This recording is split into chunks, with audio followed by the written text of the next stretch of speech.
और मुस्लिम तमाम जो बुद्धिजीवी हैं, जो अपने देश के बारे में सोचते हैं और देश की एकता और भाईचारे के बारे में सोचते हैं और देश से प्यार करते हैं, ऐसे लोगों से मैं मुसलसल राब्ते में हूँ। और ईद के बाद इंशाअल्लाह हमारी मीटिंग फाइनल होने वाली है। और अगर हुकूमत ने इस दौरान अपने तरीक़े-कार को दुरुस्त नहीं किया,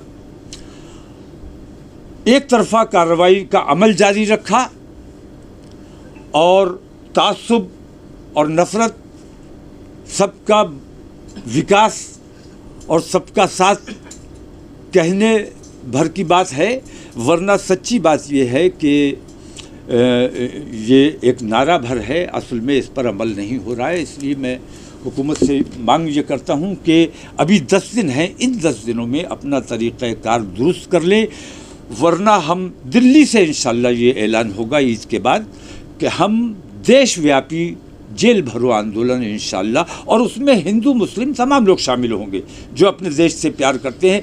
देशव्यापी जेल भरो आंदोलन जिसमें हर ज़िले से, हर सूबे से अपने देश की एकता और भाईचारे में यकीन रखने वाले लोग, और ख़ास तौर से मुसलमान समाज के लोग, क्योंकि जब तुम हमारे साथ रहना नहीं चाहते, हम कहीं जा नहीं सकते, पाकिस्तान हमें कबूल नहीं करेगा, बांग्लादेश हमें कबूल नहीं करेगा, चाइना हमें कबूल नहीं करेगा, हम कहाँ जाएं? हुकूमत हमारी बात सुनेगी नहीं, हमारी बात मानेगी नहीं। कोर्ट में हमें इंसाफ की अब उम्मीद नहीं रही। कोर्ट से जिस किस्म के फैसले आ रहे हैं, मैं देख रहा हूं कि कोर्ट को नज़रअंदाज कर दिया गया है। जुर्म किया है, ऑन दी स्पॉट फैसला हो रहा है। किसी पर इल्ज़ाम लगाया गया, मुजरिम में और मुल्जिम में अंतर होता है, आरोपी और अपराधी में अंतर होता है। तो आरोपी के घर पे बुलडोज़र चला देना ये अन्याय है। इस किस्म के अन्याय अगर इस हुकूमत में होते रहे तो इस देशव्यापी जेल भरो आंदोलन को रोकना हुकूमत के बस की बात नहीं। और जिस दिन मुसलमान सड़कों पर आएगा, उस दिन फिर किसी के कब्ज़े में नहीं आने वाला है, ये समझ लिया जाए। तो मैं हुकूमत को चेतावनी देता हूँ, ख़ास तौर से नरेंद्र मोदी सरकार को मैं चेता देना चाहता हूँ कि अगर उन्होंने अपने इस तरीक़े-कार को फौरी तौर पर दुरुस्त नहीं किया और उनकी खामोशी, तुम सबके प्रधानमंत्री हो, तुम्हारे मुल्क में इस किस्म की बेईमानी हो रही है और तुम खामोश हो, मूक दर्शे हुए, अंधे और बहरे बने हुए, ऐसा लगता है तुम महाभारत के धृतराष्ट्र हो। क्या नाम था उनका, वो जो अंधे महाभारत में थे, यही थे।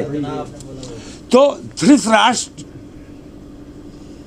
की वजह से ही अगर धृतराष्ट्र अंधे और बहरे न बने रहे होते और वो तमाम बेईमानी न देखते रहे होते तो महाभारत ना हुई होती। और अगर नरेंद्र मोदी धृतराष्ट्र की भूमिका से बाहर नहीं आए तो हिंदुस्तान में भी महाभारत होने से कोई बचा नहीं सकता, क्योंकि आतंकवादियों के हौसले बहुत बुलंद हैं और पुलिस और प्रशासन और हुकूमत का सहयोग उनको बराबर मिल रहा है। ये देश के लिए बहुत घातक और बहुत ख़तरनाक बात है। ख़ास तौर से मैं विपक्ष के बारे में कहना चाहूँगा, केजरीवाल साहब की, अरविंद केजरीवाल हमारे दोस्त हैं, सरकार उनकी है, लेकिन उनका कहना है कि पुलिस मेरे कब्ज़े में नहीं है, लेकिन प्रशासन आपका है। प्रशासन के बगैर पुलिस कोई एक्शन कैसे ले सकती है? हुकूमत, दिल्ली की हुकूमत की मर्ज़ी और मंशा के बगैर और उनको कॉन्फिडेंस में लिए बगैर अगर कोई वहाँ कार्रवाई की गई है, किसी किस्म की कार्रवाई की जा रही है, तो वो अपराध है। तो हुकूमत अगर ख़ुद अपराध कर रही है तो इससे बड़ा अन्याय और दुर्भाग्य क्या हो सकता है? तो अखिलेश यादव मूक दर्शक बने हुए हैं। अरविंद केजरीवाल ने सारी जिम्मेदारी केंद्र सरकार पर डाल दी है। तो हम अब किसके पास जाएं, कहाँ जाएं, किसके सामने अपने मसाइल रखें? ख़ास तौर से उत्तर प्रदेश में मैं कहना चाहूँगा कि अखिलेश यादव जैसे नेताओं पर भरोसा जो मुसलमानों ने किया, उसका खमियाजा आज मुसलमानों को भुगतना पड़ रहा है।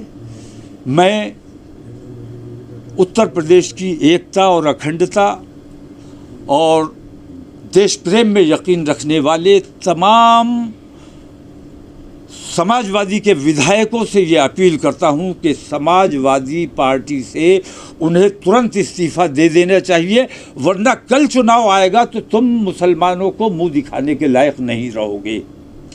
और ख़ास तौर से मैं अपील करूंगा मुसलमान विधायकों से कि वो समाजवादी पार्टी से तुरंत इस्तीफ़ा दें, विधायकी से तुरंत इस्तीफ़ा दें और अपना एहतजाज दर्ज कराएं। और जिस किस्म की बेईमानी हमारे हिंदुस्तान में चल